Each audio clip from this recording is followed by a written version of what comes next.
एक परदेश में एक व्यापारी ने प्रेम विवाह किया। लोग उनके प्यार की मिसाल देने लगे थे। वे दोनों भी अपने प्यार से भरी नए संसार में काफी खुश थे। लोग यह देखकर हैरान रह जाते कि उन दोनों में कभी किसी वस्तु या विषय को लेकर कभी झगड़े नहीं होते थे। व्यापारी और उसकी पत्नी ने अपनी प्यार की रोशनी सदा रोशन रहे इसलिए एक नियम बनाया था। उन दिनों लोग रात को छतों पर मशाल जलाया करते थे ताकि घर आंगन में उजाला रहे और सोने के समय उन्हें बुझा देते। प्रेमी जोड़े ने तय किया था कि वे जब तक साथ रहेंगे तब तक उनके घर की मशाल जलती रहेगी। अब रात होते ही पूरे प्रदेश में अंधेरा हो जाता, लेकिन एकमात्र इस व्यापारी का घर रोशनी से जगमगाता। इस प्रदेश का राजा एक बड़े से महल में रहते थे। हर रात को सोने से पहले वो अपनी पत्नी के साथ महल के छत पर जाकर आसमान के नज़ारे देखते थे। एक बार जब राजा अपनी रानी के साथ छत पर चांद सितारे देख रहे थे तब दोनों की नजर व्यापारी के जगमगाते घर पर पड़ी। राजा और रानी दोनों ही उनके बारे में चर्चा करने लगे। राजा ने कहा, इस प्रेमी जोड़े में पति समझदार है इसलिए उनका साथ अच्छे से चल रहा है। रानी राजा से सहमत नहीं थी। रानी का कहना था जरूर पत्नी ही ज्यादा समझदार होगी और वह पति के और उसके घर वालों की गलतियों को नजरअंदाज कर देती होंगी। इसके बिना उनके परिवार का इतने अच्छे से चलना संभव नहीं है। राजा रानी की चर्चा बहस में और फिर बाद में झगड़े में बदल गई। अंत में राजा ने कहा कि हम क्यों झगड़ा कर रहे हैं, एक काम करते हैं, उनकी परीक्षा लेते हैं और देखते हैं कौन ज्यादा समझदार है। रानी को भी यह सुझाव पसंद आया। राजा ने उनकी परीक्षा लेने के लिए एक योजना बनाई। अगले दिन योजना के मुताबिक रानी ने व्यापारी के घर एक स्त्री को भेजा।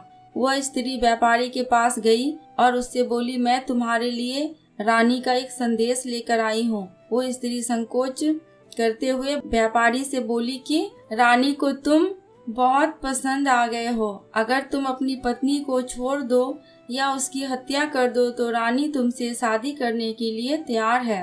महिला की यह बात सुनकर व्यापारी को गुस्सा आ गया, लेकिन उसने अपने गुस्से पे काबू रखते हुए उस महिला से कहा कि ऐसी 1000 रानियां भी आ जाएगी तब भी मैं अपनी पत्नी को धोखा नहीं देने वाला। तुम मेरी तरफ से रानी से माफी मांग लेना और कहना ऐसा प्रस्ताव दोबारा ना भेजे। उस स्त्री ने व्यापारी ने जो कहा था वह बात राजा और रानी को जाकर बता दी। व्यापारी का ऐसा जवाब सुनकर राजा खुश हो गया, क्योंकि राजा जैसा सोचता था व्यापारी उतना ही समझदार निकला। अब व्यापारी की पत्नी की परीक्षा की बारी थी।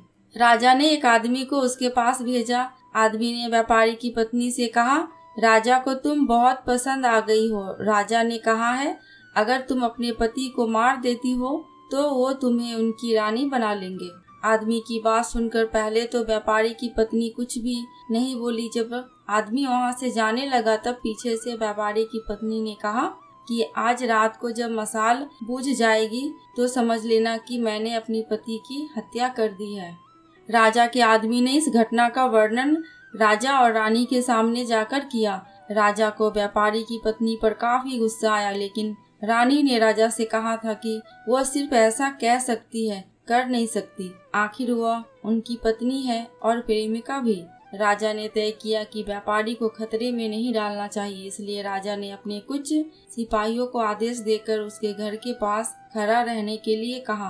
राजा ने उनको समझाया कि जैसे ही व्यापारी के घर की मशाल बुझे तो तुरंत उसके घर में घुस जाना और व्यापारी को बचा लेना। रात होते ही राजा और रानी अपने महल के छत पर आकर व्यापारी के घर की तरफ देखने लगे। आधी रात हो गई लेकिन कुछ भी नहीं हुआ। रानी राजा से कहने लगी, देखा, मैं कहती थी ना कि वह सिर्फ कह सकती है, ऐसा कर नहीं सकती। रानी ने यह शब्द कहे ही थे कि राजा ने देखा कि व्यापारी की घर की मशाल बुझ चुकी है। राजा को व्यापारी की चिंता होने लगी। थोड़ी देर बाद राजा के वह सिपाही जो व्यापारी की सुरक्षा के लिए वहां खड़े थे राजा के पास आए और उन्होंने राजा को व्यापारी की मौत की खबर सुनाई। राजा ने कहा, तुम्हारे होते व्यापारी कैसे मर सकता है? सिपाहियों ने कहा कि उसकी पत्नी ने दिन में ही जहर दे दिया था और रात को पति के मरने के बाद उसने घर की मशाल बुझाई, इसलिए हम कुछ भी नहीं कर पाए। राजा को इस घटना से न सिर्फ व्यापारी की पत्नी से बल्कि औरत जात से ही नफरत हो गई। व्यापारी की पत्नी के बेवफाई के विचार उसे पूरी रात आते रहे। राजा उस रात एक भी मिनट सो नहीं पाया। राजा को इस बात का काफी पश्चाताप हुआ कि उसकी वजह से व्यापारी की अपनी जान गंवानी पड़ी।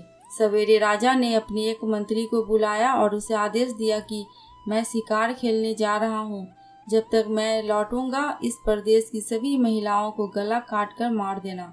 राजा का ऐसा आदेश सुनकर मंत्री ने राजा को काफी समझाने की कोशिश की, लेकिन राजा उसकी एक भी बात सुनने के लिए तैयार नहीं था और राजा ने उसे धमकी दी कि अगर तुमने यह काम पूरा नहीं किया तो सबसे पहले मैं तुम्हें ही मौत की सजा दे दूंगा।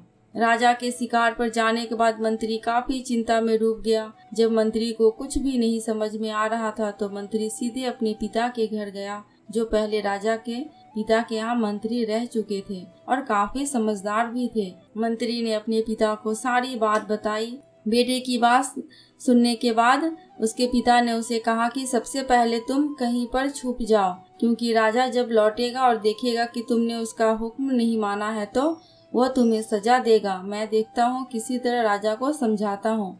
रात को जब राजा लौटा और उसने देखा कि उसके प्रदेश में सभी महिलाएं पहले की तरह ही अपना काम कर रही है, घूम रही है, तो उसे मंत्री पर बहुत गुस्सा आया। हर जगह तलाश करने के बाद जब मंत्री नहीं मिला तो राजा सीधे मंत्री के पिता के घर जा पहुंचा। राजा ने मंत्री के पिता से मंत्री के बारे में पूछा। मंत्री के पिता ने राजा को शांत करने के लिए पानी दिया, बैठने के लिए कहा और बाद में राजा से पूछा कि आप क्यों सभी महिलाओं को मारना चाहते हैं। राजा ने व्यापारी वाली पूरी कहानी मंत्री के पिता को बताई। मंत्री के पिता ने राजा से कहा कि आपने जो फैसला किया है मैं उसे सही या गलत नहीं बता रहा हूँ, लेकिन मैं जो एक छोटी सी कहानी जो मैं जब मंत्री था तब मेरे साथ घटित हुई थी वह मैं आपको सुनाता हूँ। उसे सुनने के बाद आप जो फैसला करेंगे वह हम सब मान लेंगे। मंत्री के पिता ने कहा कि एक दिन मैं जंगल से गुजर रहा था। अचानक एक नकाबपोश घोड़े पर सवार होकर आया और मुझे बंदी बनाकर घसीटते हुए कब्रिस्तान लेकर गया। वह मुझे एक कब्र के पास लेकर आया। वहां पर पहले से एक कब्र खुद ही हुई थी और एक सर कटा आदमी उस कब्र में था। उस नकाबपोश ने मुझे उस कब्र में मिट्टी डालने के लिए कहा। जब मैंने कब्र को पूरी तरह मिट्टी से ढक दिया तब उसने मुझे बाजू में एक और कब्र खोदने के लिए कहा। मुझे लगा यह दूसरी कब्र मेरे लिए ही खोदी जा रही है।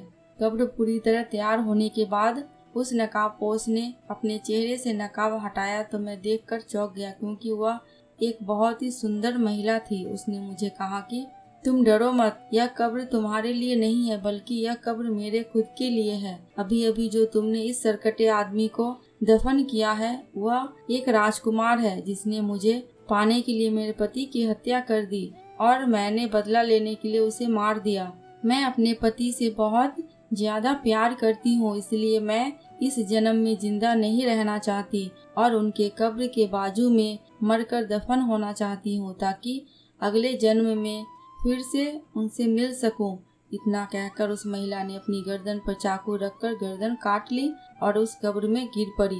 मेरे पास कोई दूसरा उपाय नहीं था, क्योंकि मुझे पता चल चुका था कि वह मुझे सिर्फ अपने आप को कब्र में दफन करने के लिए वहां तक लेकर गई थी। तो मैंने उसे दफन किया और अपने घर वापस आ गया। महाराज, आपने जिस घटना को देखा है उसमें एक महिला ने धोखेबाजी की है, लेकिन मैंने जो कहानी सुनाई है, मैंने जिस घटना को अनुभव किया है उसमें एक महिला अपने पति के प्यार में अपनी जान दे दी। अब आप ही बताइए महाराज, अगर एक महिला बेवफा निकली तो क्या सभी महिलाएं बेवफा होंगी? एक महिला के लिए एक महिला किए की सजा सभी महिलाओं को देना क्या उचित होगा? राजा को बूढ़े मंत्री की बात अच्छी तरह से समझ में आ गई और उसने सभी महिलाओं को मारने का ख्याल मन से निकाल दिया। दोस्तों, हमें इस कहानी से यही सीख मिलती है कि दुनिया में हर तरीके का लोग होते हैं, हर तरीके के उनके विचार होते हैं और अलग तरह के सबका व्यवहार भी होते हैं। हम एक आदमी का व्यवहार देखकर बाकी सबके लिए कोई फैसला नहीं कर सकते। आज के दौर में ये बात बहुत ही अच्छी तरह से सबको समझनी चाहिए, क्योंकि आजकल ऐसा होता है कि जब कोई प्यार में धोखा खाता है तो वो सभी औरतों को या फिर सभी पुरुषों को नफरत की दृष्टि से देखने लगते हैं, सभी को एक ही तराजू में तौलने लगते हैं, जो कि हमें ऐसा नहीं करना चाहिए। दोस्तों, आपको ये कहानी कैसी लगी प्लीज कमेंट करके हमें जरूर बताना। अगर थोड़ी सी भी अच्छी लगी हो तो प्लीज़ मेरे चैनल को सब्सक्राइब करके मेरी वीडियो को लाइक एंड शेयर कर देना। अंत तक वीडियो में बने रहने के लिए आपका दिल से बहुत बहुत शुक्रिया।